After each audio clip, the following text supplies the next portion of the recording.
There is a moment after the act when the betrayer does not leave. The torches have been lit, the swords have been drawn, the kiss has been given, and still he remains. He stands among the soldiers, among the temple officers, among the servants of the high priest. He does not flee into the olive trees. He does not vanish into the night that bore him. He stays.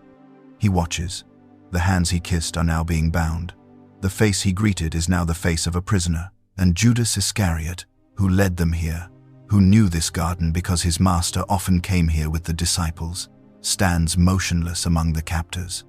He has become a witness to the first consequence of his own transaction. The Gospel of John records with terrible precision the composition of this arresting party. In the 18th chapter, beginning at the 3rd verse, the evangelist writes that Judas, having received a band of soldiers and officers from the chief priests and Pharisees, came to the garden with lanterns and torches and weapons. The Greek word used for this band is spera, which denotes a Roman cohort, a detachment of considerable size, armed, organized, sent to apprehend a man who healed the sick and spoke in parables. They came prepared for resistance. They came expecting a fight. And at their head, guiding them through the darkness to the place he knew so well, walked one of the 12.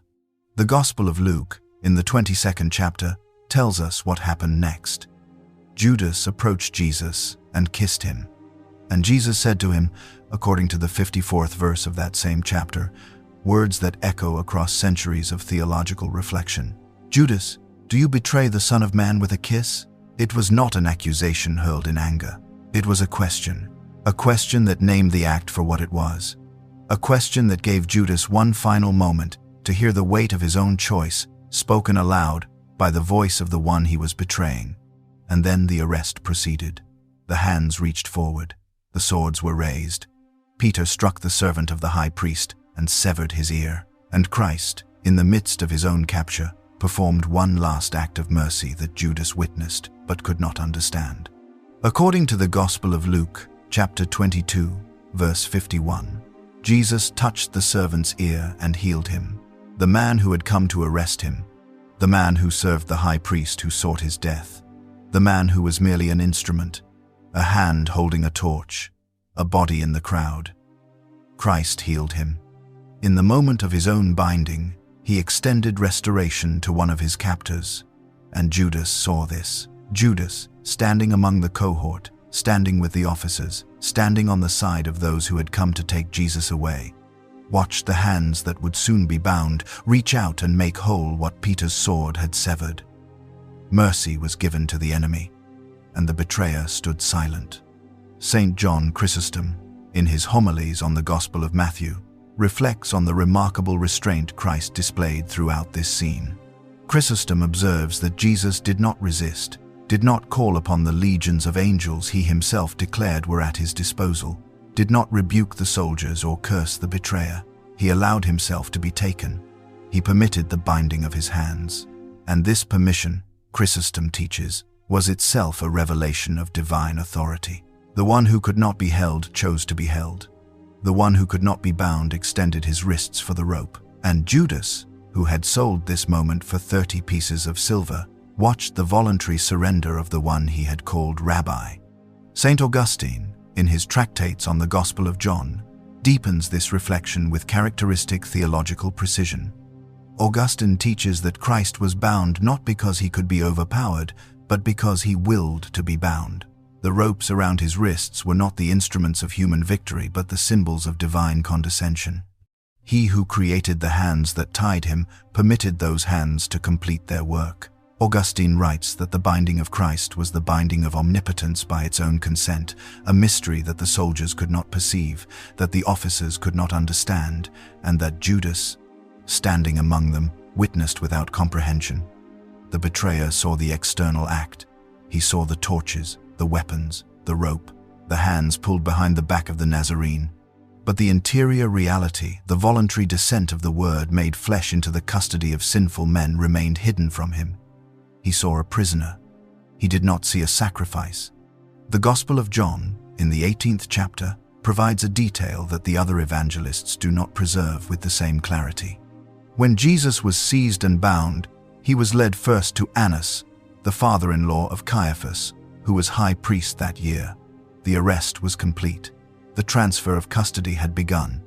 And Judas, according to the structure of John's narrative, had fulfilled his role. He had brought the soldiers to the garden. He had identified the man they sought. He had kissed him. And now, the procession moved forward, torches flickering through the olive trees, the bound figure of Christ walking among armed men toward the house of the high priest. What did Judas do in that moment? The Gospels do not say. They do not record his departure. They do not record his words. They preserve only his presence at the arrest, and then, later, his terrible end. But in the space between the kiss and the rope around his own neck, there is this scene: Judas watching, Judas standing with the cohort, Judas seeing the hands that blessed bread now bound like the hands of a criminal. Saint Cyril of Alexandria, in his commentary on the Gospel of John, observes that Judas's position in this scene is theologically significant. He stands with the captors. He is no longer among the disciples. The 11 have scattered. Peter will follow at a distance. John will find his way to the courtyard, but Judas does not scatter. He does not follow. He remains with those who came to take Jesus. His alignment has shifted. The one who reclined at table with Christ now stands in the company of those who arrested him. Cyril sees in this positioning a visible manifestation of an interior reality. Judas has crossed over. He has moved from the circle of the disciples to the company of the adversaries. And this crossing is not merely physical, it is spiritual. It is the final outward sign of a rupture that began long before the kiss. St. Thomas Aquinas, in the Summa Theologiae, 3rd part, question 46, article 6, addresses the fittingness of Christ suffering from all categories of persons. Aquinas teaches that it was appropriate for Christ to endure affliction from Gentiles and Jews, from men and women, from rulers and servants, and most painfully from his own disciples. The betrayal by Judas, Aquinas explains, belongs to this pattern of universal suffering. Christ was wounded not only by strangers, but by a friend, not only by enemies, but by one who had eaten at his table, who had heard his teaching, who had been sent out to preach and to heal in his name. The wound Judas inflicted was not a wound of the body. The kiss did not draw blood. But it was a wound nonetheless, a wound of intimacy violated, of trust destroyed, of love refused. And this wound, Aquinas teaches, was fitting for the Passion, because it revealed the depth of human sin and the breadth of divine endurance. Christ suffered from a disciple so that no category of suffering would be absent from his sacrifice. And yet the wound was not repaid with a wound. Christ did not strike Judas. He did not curse him. He asked a question: "Do you betray the Son of Man with a kiss?" And then he fell silent. He allowed the arrest to proceed. He healed the servant's ear. He walked into captivity without protest. And Judas watched all of this.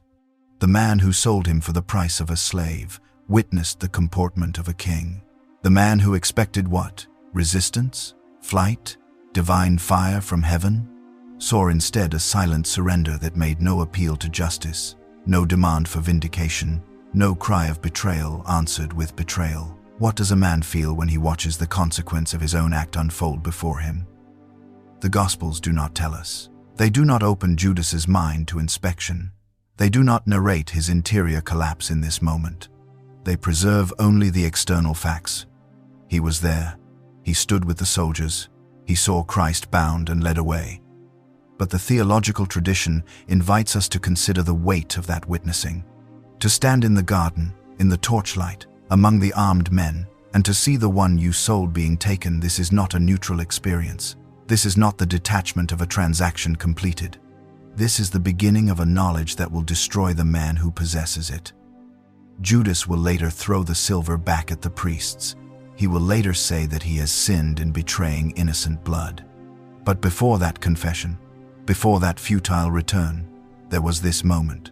The moment when he saw what 30 pieces purchased. The moment when he watched the rope tighten around wrists that had touched his face. The torches move through the trees. The soldiers form their escort. Christ walks among them, bound, silent, led toward the house of the high priest. And somewhere in that procession, or somewhere left behind in the garden, stands a man who has done what he came to do. He has delivered the location. He has given the sign. He has completed his service to the chief priests, and now there is nothing left but to witness the unfolding of what he has set in motion. The trial will come, the scourging will come, the cross will come. But first, this. The image of a man he called Master, hands tied, walking into the darkness, and the betrayer who brought him there, standing still, saying nothing, watching the last free steps of the Lamb led to slaughter. There is no comfort in this scene. There is no redemption waiting at its edges. There is only the fact of the witness. Judas saw. He saw, and he did not intervene. He saw, and he did not cry out. He saw, and he remained standing among those who had come with swords and clubs, as if he were one of them, as if he had always been one of them.